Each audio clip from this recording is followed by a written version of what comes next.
আসসালামু আলাইকুম। আজ ৮ জুন ২০২৫ রবিবার। আজকে প্রধান প্রধান খবর নিয়ে উপস্থিত হয়েছি আমি আনোয়ার বাবু। আজকের অন্যতম খবর হচ্ছে রমজান মাসে নির্বাচনী কার্যক্রম ও প্রচারণায় আপত্তি বিএনপির। আসুন সংবাদটির ভেতরে কি আছে তা দেখে নেওয়া যাক।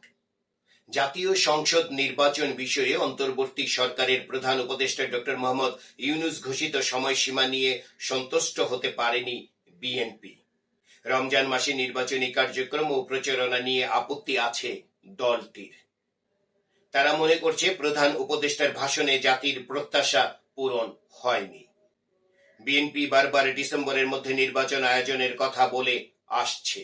যদিও প্রধান উপদেষ্টার ঘোষণার পর দলটি এখনো পরবর্তী করণীয় ঠিক করেনি। ঈদের ছুটি শেষে দলীয় ফোরামে এবং যুগপৎ আন্দোলনের শরিক ও সমমনা রাজনৈতিক দলের সঙ্গে আলোচনা করে এ বিষয়ে পরবর্তী করণীয় ঠিক করবে বলে দলীয় সূত্রে জানা গেছে। বিএনপির জাতীয় স্থায়ী কমিটির সদস্যদের সঙ্গে ঈদের শুভেচ্ছা বিনিময় করেছেন চেয়ারপারসন বেগম খালেদা জিয়া। ঢাকা উত্তর সিটি কর্পোরেশনের আওতাধীন এলাকার কোরবানি বর্জ্যের ৮৫% গতকাল ঈদের দিনের মধ্যে অপসারণ করা হয়েছে বলে জানিয়েছেন ডিএনসিসির প্রশাসক মোহাম্মদ এজাজ। গতকাল শনিবার সন্ধ্যায় ঢাকা উত্তর নগর ভবনে কোরবানির বর্জ্য অপসারণ কার্যক্রমের অগ্রগতি বিষয়ে আয়োজিত প্রেস ব্রিফিংয়ে তিনি একথা বলেন। ঈদে স্বজনদের সঙ্গে আনন্দ ভাগাভাগি করতে বাড়ি ফেরার পথে নারায়ণগঞ্জের কাঁচপুর ব্রিজে সড়ক দুর্ঘটনায় নিহত হয়েছেন মোহাম্মদ রিয়াজ নামের ৪৫ বছর বয়সের এক থাই গ্লাসের মিস্ত্রি। পবিত্র ঈদ উল আজহার নামাজ আদায় ও কুরবানি করে প্রিয়জনের কাছে যেতে গ্রামের উদ্দেশ্যে ছুটেছেন অনেক নগরবাসী। পরিবারের সঙ্গে ঈদের আনন্দ ভাগাভাগি করে নিতে তাদের এই ছুটে চলা। তুলনামূলকভাবে ঈদের দিন যাত্রী কম থাকায় স্বস্তিতেই বাড়ি ফিরবেন বলেও জানিয়েছেন বাসের জন্য অপেক্ষমান যাত্রীরা। ট্রাম্পের যৌন কেলেঙ্কারি নিয়ে ইলন মাস্কের পোস্ট ৪৮ ঘন্টা পর ডিলেট। সংবাদের ভেতরে দেখা যাচ্ছে কুখ্যাত যৌন অপরাধী জেফ্রি অ্যাপস্টিনের ফাইলে নাম রয়েছে মার্কিন প্রেসিডেন্ট ডোনাল্ড ট্রাম্পের। দিন দুয়েক আগে এমনটাই দাবি করেছিলেন একদা ট্রাম্পের ঘনিষ্ঠ ধনকুবের ইলন মাস্ক। এবার সেই পোস্ট সামাজিক মাধ্যম থেকে সরিয়ে দিলেন তিনি। খবরটি জানিয়েছেন দ্য টাইম। শনিবার দুপুরে বিতর্কিত পোস্টটি ডিলিট করেছেন টেলসা কর্তা। ঈদের দিন ফুটবল খেলাকে নিয়ে সংঘর্ষে নারী সহ আহত ২০ জন। সংবাদের ভেতরে দেখা যাচ্ছে নেত্রকোনার কেন্দুয়া উপজেলার ফুটবল খেলাকে কেন্দ্র করে দুই পক্ষের মধ্যে সংঘর্ষের ঘটনা ঘটেছে। এতে নারী পুরুষ সহ অন্তত ২০ জন আহত হয়েছেন।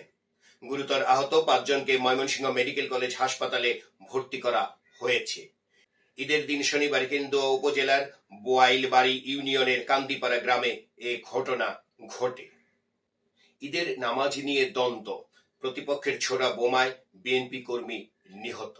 সংবাদের ভেতরে দেখা যাচ্ছে যশোরের বেনাপোল ডুবপাড়া গ্রামে ঈদুল আজহার নামাজ নিয়ে দ্বন্দ্বকে কেন্দ্র করে আব্দুল হাই নামে এক বিএনপির কর্মীকে বোমা মেরে হত্যা করেছে সন্ত্রাসীরা।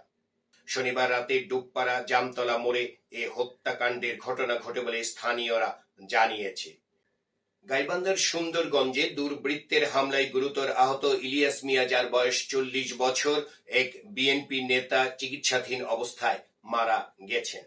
শনিবার রংপুর মেডিকেল কলেজ হাসপাতালে চিকিৎসাধীন অবস্থায় তিনি মারা যান। আবহাওয়ার খবরে দেখা যাচ্ছে দেশের ৪ অঞ্চলের উপর দিয়ে বয়ে যাচ্ছে মৃদু তাপপ্রবাহ, যা আগামী ২৪ ঘন্টা অব্যাহত থাকতে পারে। পাশাপাশি ৬টি বিভাগে দমকা হাওয়া সহ বৃষ্টি অথবা বজ্র বৃষ্টির সম্ভাবনা রয়েছে বলে জানিয়েছে আবহাওয়া অধিদপ্তর। শনিবার রাতে প্রকাশিত পূর্বাভাসে জানানো হয়েছে খুলনা বিভাগ ছাড়াও রাজশাহী, রংপুর ও পঞ্চগড় জেলার উপর দিয়ে বর্তমানে মৃদু তাপপ্রবাহ বয়ে যাচ্ছে। ফেরি থেকে ছিটকে মেঘনায় পড়েছিল অটো রিকশা। ১৩ ঘন্টা পর মিলল শাশুড়ি ও পুত্রবধূর লাশ। সংবাদের ভেতরে দেখা যাচ্ছে ফেরি থেকে অটো রিকশা সহ মেঘনায় ছিটকে পড়ার ১৩ ঘন্টা পর শাশুড়ি ও পুত্রবধূর লাশ উদ্ধার হয়েছে। শনিবার ভোররাত 5টার দিকে ব্রাহ্মণবাড়িয়ার বাঞ্ছারামপুর উপজেলার করিকান্দি ও নারায়ণগঞ্জের 2500 উপজেলার 20 নন্দী ফেরিঘাট পাড়ি দেওয়ার সময় এ দুর্ঘটনা ঘটে। নিহতরা হলেন খালেদা বেগম, যার বয়স 55 বছর, ও ফারজানা বেগম, যার বয়স 22 বছর। জনপ্রিয় সঙ্গীত শিল্পী মাইনুল আহসান নোবেল সম্প্রতি জেলে গিয়েছেন এবং তিনি এখন কেন্দ্রীয় জেলে জেলবন্দী একজন আসামি। আর ঈদুল আজহা উপলক্ষে ঢাকার কেরানীগঞ্জে কেন্দ্রীয় কারাগারে অনুষ্ঠিত হয়েছে বিশেষ সাংস্কৃতিক অনুষ্ঠান। আর সেই অনুষ্ঠানে গান গাইলেন বন্দী নোবেল। তিনি মঞ্চে উঠে গিয়েছেন, নগর বাউল জেমসের গান মাতিয়েছেন বন্দীদের। ঈদের দিন শনিবার বিকেল 3:30টায় কারা কর্তৃপক্ষের আয়োজনে বন্দিশালার মাঠে আয়োজন হয় এই বিশেষ অনুষ্ঠানের। বাগেরহাটে দুপক্ষের সংঘর্ষে যুবক নিহত, আহত হয়েছেন 20 জন। সংবাদের ভেতরে দেখা যাচ্ছে, বাগেরহাটের মোল্লাহাটে আধিপত্য বিস্তারকে কেন্দ্র করে দুপক্ষের সংঘর্ষে আজিজুল ইসলাম নামের 40 বছর বয়সী এক ব্যক্তি নিহত হয়েছেন। এ সময় উভয় পক্ষের অন্তত 20 জন আহত হয়েছেন। গতকাল ঈদের দিন সন্ধ্যায় মোল্লাহাট উপজেলার সিংগাতি গ্রামের এরশাদ চৌধুরীর ও মাসুম চৌধুরীর লোকদের মধ্যে জমি সংক্রান্ত বিরোধে এই সংঘর্ষের ঘটনা ঘটে। নিহত আজিজুল চৌধুরী মোল্লাহাট উপজেলা সিংগাতি গ্রামের মোশাররফ হোসেনের ছেলে। আহতদের মোল্লাহাট, খুলনা ও গোপালগঞ্জ হাসপাতালে ভর্তি করা হয়েছে। তাণ্ডব সিনেমার শো চলার সময় ময়মনসিংহের ছায়াবাণী হলে দর্শকদের ভাঙচুর, টাকা লুট। সংবাদে দেখা যাচ্ছে, সাকিব খানের আলোচিত তাণ্ডব সিনেমার শো চলার সময় ময়মনসিংহ সদরের ছায়াবাণী হলে ভাঙচুর ও টাকা লুটের ঘটনা ঘটেছে। গতকাল ঈদের দিন শনিবার বিকেলের এই ঘটনা ঘটে। কারিগরি ত্রুটিতে শো বিঘ্নিত হলে উত্তেজিত জনতা এ কাণ্ড ঘটায়। পরে পুলিশ এসে পরিস্থিতি নিয়ন্ত্রণের পর আবার শো চালু হয়। পবিত্র ঈদুল আজহা উপলক্ষে রাষ্ট্রীয় অতিথি ভবন যমুনায় প্রধান উপদেষ্টা ডক্টর মোহাম্মদ ইউনূসের সঙ্গে সস্ত্রীক সাক্ষাৎ করেছেন সেনাপ্রধান ওয়াকারুজ্জামান। গতকাল শনিবার দুপুরে ঈদের দিনে এ সাক্ষাৎ অনুষ্ঠিত হয়। ব্রাহ্মণবাড়িয়ায় মাংস কাটতে গিয়ে শতাধিক ব্যক্তি আহত হয়েছেন। সংবাদের ভেতরে দেখা যাচ্ছে, ব্রাহ্মণবাড়িয়ার বিভিন্ন এলাকায় ঈদের দিন কোরবানির পশু জবাই, মাংস কাটতে গিয়ে অসাবধানতাবশত শতাধিক ব্যক্তি আহত হয়েছেন। শনিবার অর্থাৎ ঈদের দিন সকাল থেকে দুপুর 3:30টা পর্যন্ত ব্রাহ্মণবাড়িয়া জেনারেল হাসপাতালের জরুরি বিভাগে আহতদের চিকিৎসা দেওয়া হয়। ফরিদপুরের সালথায় ঈদুল আজহার দিনে আকাশ মোল্লা নামের 20 বছর বয়সী এক তরুণের ঝুলন্ত মরদেহ উদ্ধার করেছে পুলিশ। ঈদের দিন সকাল 9:30টার দিকে উপজেলার গট্টি ইউনিয়নের কাউলিকান্দা মোল্লার মোড় এলাকায় একটি গাছ থেকে গলায় রশি দেওয়া অবস্থায় ঝুলন্ত মরদেহটি উদ্ধার করা হয়।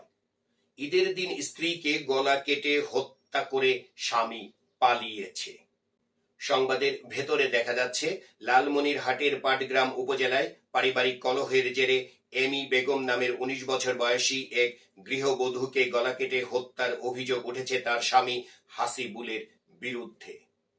গতকাল শনিবার ঈদুল আজহার দিন সকালে উপজেলার কুচলিবাড়ি ইউনিয়নের 6 নং ওয়ার্ডে এই হত্যাকাণ্ড ঘটে। ঘটনার পর থেকেই অভিযুক্ত স্বামী হাসিবুল পলাতক রয়েছেন। এবার ঢাকায় জিন্নাহ, শেরে বাংলা সহ মুসলিম জাতীয়তাবাদী নেতাদের নামে কোরবানি হয়েছে। সংবাদের ভেতরে দেখা যাচ্ছে, মোহাম্মদ আলী জিন্নাহ ও শেরে বাংলা আবুল কাশেম ফজলুল হক সহ বাংলাদেশ ও পাকিস্তানের 6 মুসলিম জাতীয়তাবাদী নেতার পক্ষে ঢাকায় গরু কুরবানি দিয়েছে জাতীয় বিপ্লবী পরিষদ। শনিবার পবিত্র ঈদুল আজহার দিন রাজধানীর মিরপুরে এ কোরবানি দেন জাতীয় বিপ্লবী পরিষদের নেতৃবৃন্দ। মুসলিম জাতীয়তাবাদী অন্য নেতারা হলেন নবাব স্যার সলিমুল্লাহ, আল্লামা ইকবাল, খাজা নাজিমুদ্দিন ও হোসেন শহীদ সোহরাওয়ার্দী। এই ছিল আজকের প্রধান খবর। আমাদের ভিডিওটি যদি ভালো লাগে তাহলে একটি লাইক দিবেন, আপনার কমেন্ট জানাবেন, আর অন্যদের দেখার জন্য বেশি বেশি করে শেয়ার দেবেন। আরেকটি কথা, প্রতিদিন সকালে যদি এই আজকের খবর দেখতে চান তাহলে অবশ্যই এই চ্যানেলটি সাবস্ক্রাইব করুন প্লিজ।